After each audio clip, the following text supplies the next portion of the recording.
हम जो भी करते हैं वो सिर्फ हमारा ही अच्छा या बुरा।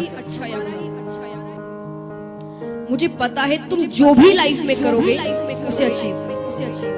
मुझे इतना भरोसा है, ये विश्वास आपको अपने बच्चों पर रखना हो। आप जितना उन पर विश्वास भरोसा रखेंगे वो उतना ज्यादा आगे। सर्वप्रथम प्रणाम करता हूँ। मैं स्टूडेंट तो नहीं हूँ, लेकिन मैं स्टूडेंट के बीच में एक प्रश्न आपसे पूछना चाहता हूँ कि आजकल की युवा पीढ़ी को हमें गुस्सा बहुत जल्दी आ जाता है और कोई कुछ कह देता है तो हम बहुत जल्दी गुस्सा आ जाता है। तो उस अपने मन को कैसे काबू में रखना चाहिए हमें, ताकि हम, क्योंकि बड़े बुजुर्ग कहते हैं कि गुस्सा जिसका काबू में रहता है वो जरूर बहुत प्रगति करता है। कृपया इस बारे में बताइए। धन्यवाद। अच्छा, गुस्सा, अब देखिए अगर ये भागवत होती तो यहाँ पर कई लोग हैं जिन्हें पता होगा कि मैंने कहा है जब गुस्सा आए तो क्या करना चाहिए, राधे राधे। चलिए मैं एक और तरीका बताती हूँ, ये भी बहुत इफेक्टिव है अगर आप करें तो, जो भगवान को बहुत मानते हैं, क्योंकि भगवान के नाम से आपको एक खुशी मिलती है, बहुत खुशी।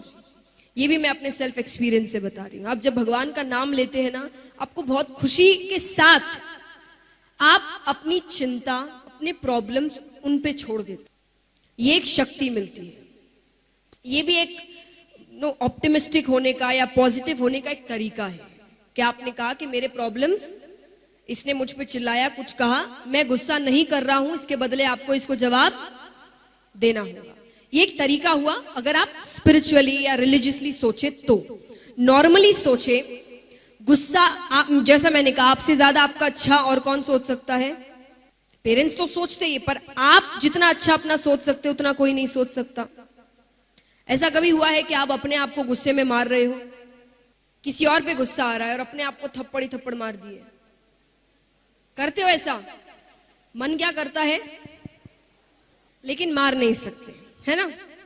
मार नहीं सकते तो अपना गुस्सा अपने अंदर ही फिर अपनों पर उतारते हैं। दोस्तों से झगड़ा हुआ तो मम्मी पर आकर चिल्लाएंगे, पापा से झगड़ा हो जाएगा, भाई बहनों से झगड़ा हो जाएगा। बुरा किसका हुआ इसमें? मैं बार बार एक ही चीज कहती हूं, हर चीज ये सोचिए, मैं जो भी करने जा रहा हूं इसका असर किस पर हो रहा है? दूसरे पर हो रहा है तो अगर आप सेल्फिश होकर थोड़ा सोचेंगे तो आपको फर्क नहीं पड़ेगा कि मुझ पे तो हो नहीं रहा, लेकिन गुस्सा करने का असर किस पे हो रहा है? खुद पर हो रहा है। आप गुस्सा कर कर अपना ही बुरा कर रहे हैं, सामने वाले को रत्ती भर फर्क नहीं पड़ रहा। उसने चिल्लाया, उसने आपसे कहा, चला गया। कई दिनों तक आप ऑफ बैठे हैं, आप चिल्ला रहे हैं, आप मेंटली बहुत स्ट्रेस में हैं, आप अपनों से झगड़ रहे हैं, आप अपने काम पर ध्यान नहीं दे पा रहे हैं, जिस वजह से आप अपना टारगेट नहीं अचीव कर रहे हैं। ये सारी चीजें आप पर ही आ रही है। तो गुस्सा करने से पहले एक बार बस ये सोच लेना कि ये सब घूम फिर कर किस पर आएगा। और ये बात कई जन कहते हैं ना कि गुस्सा आ जाता है, गुस्सा ऐसे डांस नहीं आ जाता है।